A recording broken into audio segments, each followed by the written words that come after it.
আসসালামু আলাইকুম। আমি হোমমেকার মুন্না ব্লগসের মুন্নি। আজও হাজির হয়ে গেলাম নতুন আরেকটা ভিডিও নিয়ে। আশা করছি কাছে দূরে দেশ বিদেশ যে যেখান থেকে আমার এই ভিডিও দেখছেন বা দেখবেন সবাই ভালো আছেন। আমরা আলহামদুলিল্লাহ ভালো আছি।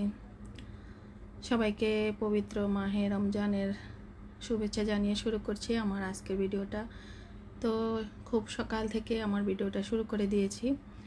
আর এটা হচ্ছে আমার বাবার বাড়িতে গিয়েছিলাম আসলে চলে আসবো বলেই, কিন্তু থাকতে থাকতে 2টা রাত্রি থেকে গেলাম। তারপরে চলে আসতেছি কারণ বাচ্চাদের প্রাইভেট ছিল সকাল 8টা থেকে। তো তার জন্য আসলে বাসায় চলে আসছি। তো ফজরের নামাজ পড়ে সাথে সাথে আবার রেডি হয়ে চলে আসলাম। আর সিএনজি খবর দিয়েছিল, তো সিএনজি বাড়িতে আসছে। বাড়ি থেকে এই তো রওনা দিলাম। দেখেন চারিদিকে কিন্তু অন্ধকার, একটু একটু সামান্য আলো ফুটতে শুরু করে দিয়েছে। বাচ্চারা বেশিরভাগই ঘুমায়, শুধু আনিশা জাগনা ছিল। ও দাদুর কাছে যেহেতু সে ঘুমায়, তো তার দাদু জাগনা মানে সে নিজে জাগনা। আর আমাদের বউরা, আমার ভাইরা, তারা জাগনা ছিল। তারা আমাদের বিদায় দিল, আমরাও তাদেরকে বিদায় জানিয়ে চলে আসলাম। তো আমার আসলে এইভাবে কখনই আসা হয় না। আর অনেক এই প্রথম সম্ভবত এত সকালবেলা বাড়ি থেকে আসছি। আর খান সাহেব তো আসলে এই 3য় রমজান আমাদের সাথে কাটাচ্ছে। একবার করোনাকালে দেশে আসছিল, তখন আটকা পড়ে গিয়েছিল, তখন একবার রমজান মাসে আমাদের সাথে ছিলেন। তারপরে গত বছর ছিলেন, আর এই বছরে 3য় রমজান আমাদের সাথে উনি ছিলেন। আর কখনই প্রথম রোজার দিন বাবার বাড়ি থেকে এভাবে আসা হয় না। হয়তো থাকায় হয়তো রোজা শুরু হয়েছে বাড়িতে থেকেছি, কিন্তু এভাবে চলে আসি নাই। আর এবার একটু অন্যরকম হচ্ছে আর কি আমাদের রোজাটা। তো আমি সবার জন্য দোয়া করব, আপনারাও আমার বাবা মায়ের জন্য দোয়া করবেন, যাতে ওনাদের সহ সকল মুরব্বীদের, তারপর হচ্ছে গিয়ে আমাদের সবারই এখন সবাই আসলে কম বেশি অসুস্থ, ছোট থেকে বড় সবাই কোনো না কোনোভাবে অসুস্থতায় ভুগতেছে। তো আল্লাহ সবাইকে এই রমজান মাসের উছিলায় সুস্থতা দান করুক, আর এই রমজানের সকল নিয়মকানুন যেন সঠিকভাবে পালন করতে পারে সেই কামনাই করতেছি।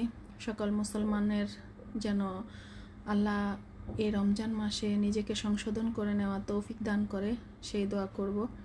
তো এই তো গ্রামটাকে বিদায় দিয়ে শহরের মধ্যে ঢুকে পড়লাম। তো এটা হচ্ছে আমাদের এখানে গাছতলা ব্রিজ। তো সেখানে চলে আসছি, শহরের ভিতরে ঢুকে পড়লাম। তো ওয়্যারলেসও চলে আসলাম। তো আসলে যথারীতি বাসায় আসলে যে কাজগুলো করতে হয় আর কি। আর আমি বাসা থেকে যাওয়ার সময় আসলে আমি সব এলোপাথারি রেখে গিয়েছিলাম। ভেবেছিলাম শুক্রবারে গিয়েছি, হয়তো সন্ধ্যার পরে চলে আসবো। তো সন্ধ্যার পরে চলে আসবো বলে বলে আবার ভাল লাগতেছিল না। তো রাতটা থেকে গেলাম, ভাবলাম শনিবার দুপুরের পরে চলে আসবো, কারণ সকালে নাস্তা খেয়ে আবার তো আসতে দিবে না। তো ভাবলাম যে দুপুরে খাবারটা খেয়ে চলে আসবো। পরে দেখলাম যে না, থাক, তারাবির নামাজ টামাজ পড়ায় তারপরে চলে আসবো। এমন করতে করতে পর একবার সেহেরি খেয়ে ফজরের নামাজ পড়ে কিন্তু চলে আসলাম। আর দেখেন এই যে শহরে ঢুকতে ঢুকতে জায়গায় জায়গায় বাচ্চা ছেলে মেয়েরা কেন যে এভাবে গোল বৈঠক মিলাচ্ছে জানি না, গোটলা পাকিয়ে জায়গায় জায়গায় বাচ্চারা থেকে গিয়েছে কেন ঠিক জানি না। তো আমার কাছে কেমন জানি ভয় ভয় লাগতেছিল, যেহেতু রাস্তাটা বেশিরভাগই ফাঁকা ছিল, লোকজনের সমাগম একটু কমই ছিল। তো এই তো আমাদের পাড়ায় ঢুকে পড়লাম। আর এই যে অনেক আলো ফুটে গিয়েছে, কিন্তু কোনো লোকজন দেখতেছি না আমাদেরকে ছাড়া। তো আমরা 4জন হাঁটি হাঁটি পা পা করে বাসায় চলে আসছি। আর আমাদের সিএনজি রাস্তা থেকে বিদায় দিয়ে দিয়েছি, ভিতর আর ঢুকি নাই আর কি। তো আর বাবা বাড়ি থেকে আসার সময় তো পোটলা পাটলি থাকেই, তো সেই পোটলা পাটলি সহই কিন্তু বাসায় চলে আসলাম। এসে অবশ্য ওদেরকেও একটু তাড়াহুড়ো করে বিছনা টিছনা ঝেড়ে বললাম যে ওরা একটু শুয়ে যেন একটু রেস্ট নেয়, একটু ঘুমায়, যেহেতু ওদেরও কিন্তু সারাদিন প্রাইভেট টাইভেট থাকবে, একটু ব্যস্ততাই থাকবে তার জন্য। তো এই তো বাসায় ঢুকে পড়লাম। তো গেটটা তালা দিয়ে রেখে যাচ্ছি, আর সবাই কিন্তু বিল্ডিংয়ে সব ঘুমোচ্ছে, কারণ এত বড়ে তো জাগনা থাকার প্রশ্নই আসে না। আমরা 6:15টার পরে কিন্তু বাসায় চলে আসছি। তো এসে প্রথমত বিছানাগুলো একটু ঝেড়ে টেড়ে দিলাম, যেহেতু 2 দিন ছিলাম না। বালি তো তার তো আর বিধিনিষেধ নেই, তার তাকে কেউ মানা করলেও সে আসবেই। আর এদিকে দেখেন আমাদের এই ফার্স্টটা পুকুরের কি অবস্থা। এখান দিয়ে দেখেন খুব শানসুন নীরবতা একটা পরিবেশ। তো এখানে একটু বাতাস আসতেছিল, তো যেহেতু বিছানা টিছানা একটু ঝেড়েছি যার জন্য একটু গরম লাগতেছিল। তো বারান্দায় কতক্ষণ দাঁড়িয়ে থেকে তারপরে রুমে চলে গিয়েছিলাম। তারপর অনেকক্ষণ ঘুমিয়েছি, তারপরে ছেলেকে আবার ডেকে তুললাম, যেহেতু ওর পৌনে 8টায় বাসা থেকে বের হতে হবে, 8টায় ওর প্রাইভেট। তারপরেও 8টার পরে কিন্তু বের হয়েছিল, কারণ রেডি হয়ে যেতে যেতে একটু সময় লেগেছে। আর আমিও আর পৌনে 8টা মানে ওকে পাঠাবো এই ভেবেই কিন্তু অ্যালার্মটা দিয়েছিলাম, কিন্তু আমি আবার ঘুমিয়ে পড়েছিলাম। তো তার জন্য আসলে একটু লেট হয়ে গিয়েছিল, তো 10 মিনিট পরে এসে গিয়েছে। আর এদিকে বাজারগুলো আমরা যেদিন গিয়েছিলাম সেদিন এনেছিল সকালবেলা। তো বাবার বাড়িতে যাব সেই খুশিতে আর এই সমস্ত জিনিসপত্র আর কিছুই গোছায় না, এমনিতেই রেখে চলে গিয়েছিলাম। ভেবেছিলাম তো চলেই আসবো, এসে সব ঠিকঠাক মতো ঠিকঠাক জায়গায় রেখে দেব। তো এখন এটা বের করে নিচ্ছি, যেহেতু একটু ঘুমোবো আগে, তারপর হচ্ছে গিয়ে কাজে হাত দেব। তো তার আগে আমি ছোলাটা আর হচ্ছে গিয়ে খেসারির ডালটা ভিজিয়ে রেখে যাব, তাহলে এটা মানে ভিজে যাবে। আর তারপর আমি যখন রান্না করে আবার রান্না করতে চলে আসব, এইসবও গুছিয়ে নেব। আর রান্নার সরঞ্জাম যা যা লাগবে সব কিছু আমাকে গুছিয়ে নিতে তো হবেই, তো তখন কাজটা আমার সহজ হয়ে যাবে।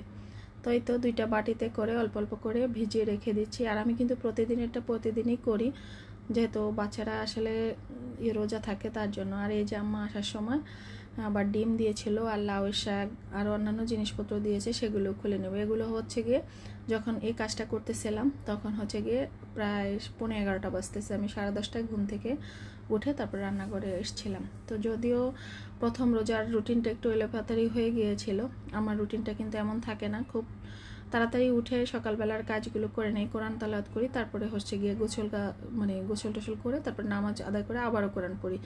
তো যেহেতু বাড়ি থেকে এসেছি তার জন্য রুটিনটা একটু অন্যরকম। তো আজকে তো আমি এই রুটিনটা আপনাদের সাথে শেয়ার করলাম, যে কোথা থেকে এসে কিভাবে কাজগুলো করে নিলাম। তো আগামী কোনো এক ভিডিওতে আমি আমার কাজগুলো কিভাবে রমজান মাসে গুছিয়ে নিই সেটা তো অবশ্যই আপনাদের সাথে শেয়ার করবো ইনশাআল্লাহ।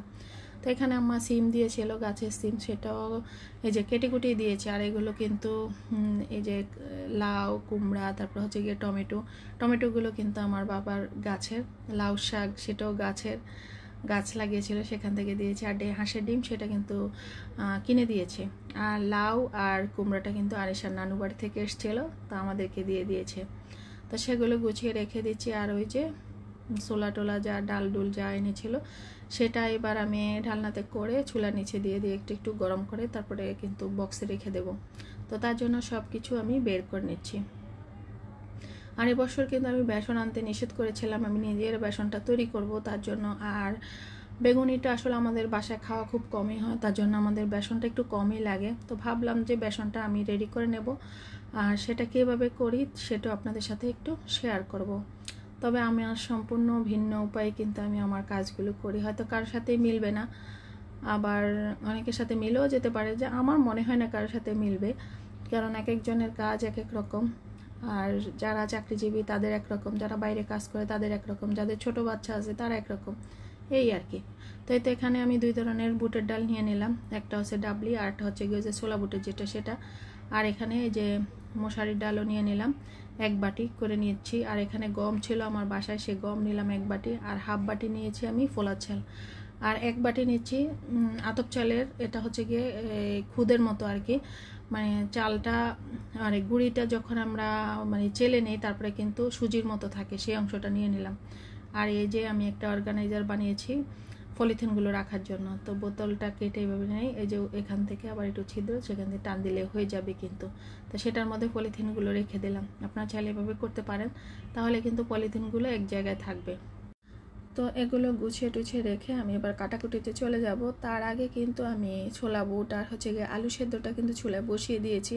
আর এই পাখে আমি কিন্তু যে মাংস রান্না করব তার সাথে আলু দেবো, সেই আলুটা কেটে নিচ্ছি, পেঁয়াজ কেটে নেব, কাঁচামরিচ, টমেটো, মানে যা যা লাগে কাটাকুটির ঝামেলা সব একসাথেই শেষ করে যাবো আর কি। তো এই যে ছোলা বুটটা আর আলুটা কিন্তু সেদ্ধ হচ্ছে, আর এখানে গরম পানি দিয়ে দিচ্ছি, কারণ সাহেব গোসল করবেন। তারপরে এই যে আমি কিন্তু নিচে আবার বুট টুট যা আছে সেগুলো কিন্তু একটু গরম করে নিচ্ছি। তো এই তো কাটাকুটির কাজ যেটা আসলে একবারে যদি গুছিয়ে নেই তারপর রান্নাঘর থেকেও চলে যাই, তারপরে আবার একটু লেট করে রান্নাঘরে আসলে তত একটা ঝামেলা হয় না। তো আমি কিন্তু গোসলের আগেই কাটাকুটির যা যা জিনিসপত্র আছে সেগুলো আসলে আমি করে নিই আর কি। তো এই তো পেঁয়াজটাও কেটে নিচ্ছি আর যতটুকু লাগবে আর কি। তো আমি শাক ভাজি করবো, তারপর হচ্ছে গিয়ে মাংস রান্না করব আলু দিয়ে। তো আর হচ্ছে গিয়ে পেঁয়াজু আলু সব, তারপরে ছোলা বুটটা রান্না করব, সেই অনুসারে আসলে পেঁয়াজটা নিয়েছিলাম। আর হচ্ছে গিয়ে আমি বেসনটা ওই যে বললাম রেডি করে রেখে দিয়েছি, কিভাবে করলাম সেটা তো দেখতেই পেলেন। সেটা আবার আমি ব্লেন্ড করে নেব।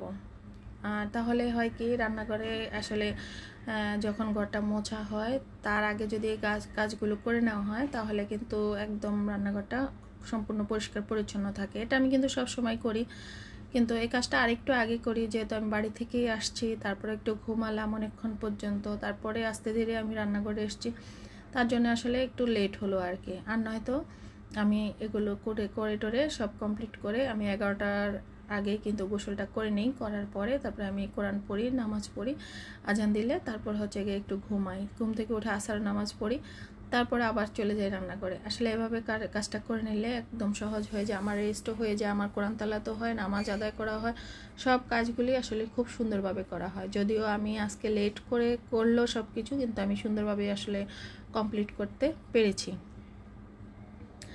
তো এই যে কুমড়াটা দেখতে পাচ্ছেন, এটা কিন্তু আমার বাসায় আগেরই ছিল ফ্রিজে, তো সেই কুমড়াটুকুই নামিয়ে নিয়েছি। আমি এটা দিয়ে আসলে বেগুনি বানাবো না আর কি, বেগুন বাসায় নেই, আর তাছাড়া যেহেতু অ্যালার্জিও আসা সবারই, তার জন্য আমি কুমড়া দিয়ে বানাবো।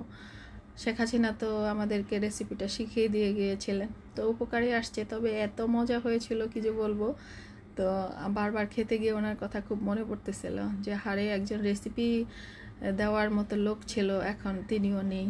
তো এই তো এখানে আমি কাটাকাটি ঝামেলাটা কমপ্লিট করে নিলাম। আর হচ্ছে গিয়ে ডালটাও আমি একটু ব্লেন্ড করে নিচ্ছি, আমি অবশ্য পাটায় বাটি না, ব্লেন্ডই করে নিই।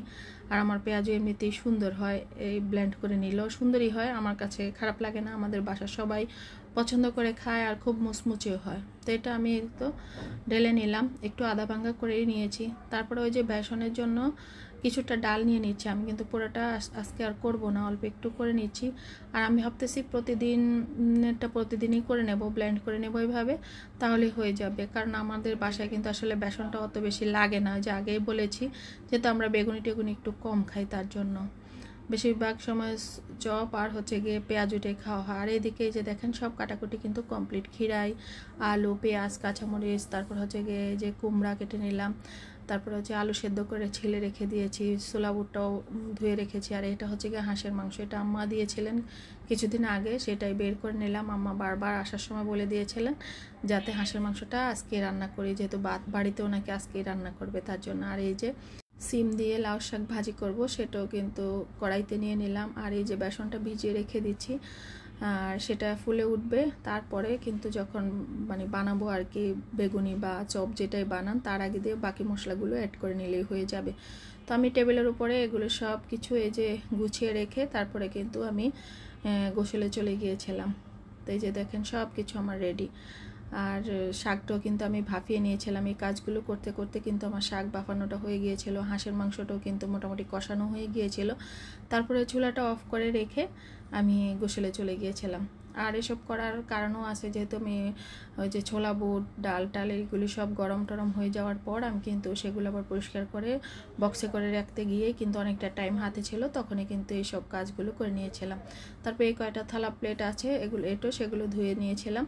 তারপরে এই যে গোসল করে বের হয়ে কাপড় চোপড় কিন্তু আমি বারান্দায় দিয়ে দিলাম, একটার উপর একটা দিলেই হয়ে যায়, বারান্দা প্রচুর রোদ আসে, তখন কিন্তু এমনিতেই শুকিয়ে যায়। আর হচ্ছে গিয়ে যেগুলো শুকানো ছিল আগের আর কি, যেদিন বাড়িতে গিয়েছিলাম সেদিন তো অনেকগুলো কাপড় চোপড় ধুয়ে রেখে দিয়েছিলাম, সেগুলো আবার খাটের উপর রেখেছি, তিতলি কিন্তু সেগুলো গুছিয়ে নিচ্ছে। তারপরে এই যে দেখেন আমি নামাজে দাঁড়িয়ে গিয়েছি, যেহেতু নামাজের টাইমটা হয়ে গিয়েছিল, 1:30 পৌনে 2টা প্রায় বেজে গিয়েছিল তখন, তো ভাবলাম যে নামাজটা তাড়াতাড়ি আদায় করে নিই। আর এই যে দেখেন আমার মেয়ে নামাজ কোরআন শরীফ পড়ে কিন্তু সে ঘুমিয়ে পড়েছে, আমি আবার তার পাশে কোরআন তেলাওয়াত করে নিচ্ছি। তো এই দেখেন একটু রুটিন মতো করলে কিন্তু সব কাজ আপনার হয়ে যাবে। আর রোজা থাকতেও কিন্তু আপনার কোনো কষ্ট হবে না, কখন কিভাবে আপনার সময়টা বয়ে যাবে আপনি একটু টের পাবেন না। তো আশা করছি আমার ভিডিওটা আপনাদের কাছে ভালো লেগেছে বা ভালো লাগবে। তো পরবর্তী ভিডিও দেখার অনুরোধ রইল। আর সবাই সবার শরীরের প্রতি খেয়াল রাখবেন, সবাই ভালো থাকবেন, সুস্থ থাকবেন। আল্লাহ হাফেজ, আসসালামু আলাইকুম।